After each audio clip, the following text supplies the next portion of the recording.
சில மனிதர்களிடத்தில் நாம் பழகும் பொழுது அவர்கள் சில நேரங்களிலே, சில மணித்துளிகளில் அல்லது சில நாட்களிலே நாம் அவருடைய குணாதிசயங்களை அறிந்து கொள்ள முடியும்.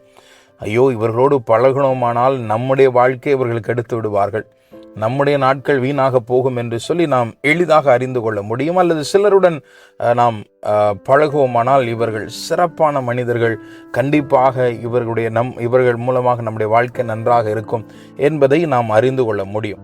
இங்கே யாத்ராகமம் 2ஆம் அதிகாரம் 21வது வசனத்தில் நாம் பார்க்கிறோம், மோசே சில நாட்கள் அந்த மனிதனிடத்தில் தங்கியிருக்க சம்மதிக்கிறான்.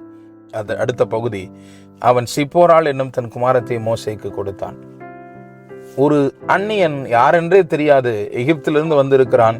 ஆனாலும் அந்த மனிதனுக்கு அங்கே தன்னுடைய மகளை கொடுக்கத்தக்கதான ஒரு குணாதிசயத்தை பார்க்கிறார். மோசேயினிடத்தில் அப்படி ஒரு குணாதிசயம் இருந்தது. பிரியமான தேவனுடைய பிள்ளைகளே, நம்மிடத்திலும் அப்படி ஒரு குணாதிசயம் இருக்குமா?